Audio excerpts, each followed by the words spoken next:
दोस्तों, क्या आपने कभी ऐसे कातिल को देखा है जो पहले तो बेरहमी से कत्ल करता है और फिर अपने किए पर पछताते हुए भगवान के सामने घुटने टेक कर रोता है और माफी मांगता है।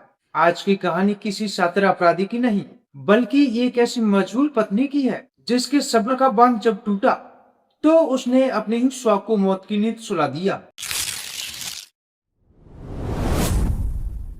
नमस्कार दोस्तों, मैं आनंद और आप देख रहे हैं क्राइम इनको। यह दर्दनाक कहानी शुरू होती है मध्य प्रदेश के चतपुर जिले के शिवनगर कॉलोनी से। यहाँ रहने वाले 30 वर्षीय दीनदयाल कुशवाहा पेशे से राजमिस्त्री का काम करता था। आज से करीब 12 साल पहले यानी साल 2014 में दीनदयाल की शादी नीलम कुशवाहा के साथ हुई थी।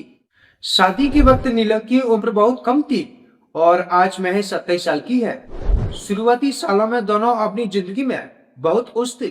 शादी के बाद उनके घर में 2 प्यारे बच्चों की किलकारियां गूंजी, जिसमें एक 7 साल की बेटी और एक 4 साल का मासूम बेटा शामिल है।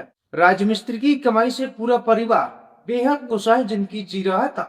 लेकिन कहते हैं ना कि शराब का नशा अच्छे भले हंसते खेलते परिवार को बर्बाद कर देता है। दीनदयाल को धीरे धीरे शराब की लत लग गई। शुरुआत में वो कभी कभार पीता था, लेकिन देखते ही देखते शराब उस पर इस कदर हावी हो गई कि वह अपनी सुध-बुध खो बैठा। दीनदयाल आए दिन शराब के नशे में धुत होकर घर आता और अपनी 27 वर्षीय पत्नी नीलम व मासूम बच्चों के साथ गाली गलौज और बेरहमी से मारपीट करने लगता है। पति के रोज रोज के जुल्म और जगहों से तंग आकर नीलम ने एक बड़ा फैसला लिया। वह पिछले 4 सालों से अपने पति दीनदयाल से अलग अपने दोनों बच्चों को लेकर अपने मायने में रह रही थी। नीलम को लगा था कि अलग रहने से शायद जिंदगी शांत हो जाएगी और उसके बच्चे सुरक्षित रहेंगे, लेकिन नीलम गलत थी। 1 जून 2026 को दीनदयाल शराब के नशे में पूरी तरह दुख होकर अचानक नीलम के मायके पहुंच जाता है। उसने गुस्से में चिल्लाते हुए घर का दरवाजा तोड़ दिया और अंदर दाखिल हो गया। इसके बाद उसने जो किया, उसने एक माँ के भीतर के डर को गुस्से के ज्वालामुखी में बदल दिया। दीनदयाल ने अपने ही 4 साल के मासूम बेटों को पकड़ा और उसे पैर से पकड़कर हवा में उल्टा लटका दिया। अपने 4 साल के कलेजे के टुकड़े को इस तरह तड़पता थे 27 साल की मां नीलम बुरी तरह डर गई। उसे लगा कि आज यह सनकी और शराबी पति उसके बच्चे की जान ले लेगा। अपने बच्चों को बचाने के लिए नीलम की सिर पर खून सवार हो गया। उसने बिना सोचे समझे पास में पड़ी एक बारी लाठी उठाई और दीनदयाल पर ताबड़तोड़ वार कर दिए। पहले ही बार में दीनदयाल घायल होकर पलंग पर गिर पड़ा, लेकिन नीलम का गुस्सा और डर यही शांत नहीं हुआ। उसने लाठी के बाद डंडा उठाया और दीनदयाल पर तब तक वार करती रही जब तक कि उसकी चीखें हमेशा के लिए शांत नहीं हो गई। सिर और बदन से अत्यधिक खून बह जाने के कारण दीनदयाल मौके पर ही तड़प तड़प कर दम तोड़ देता है।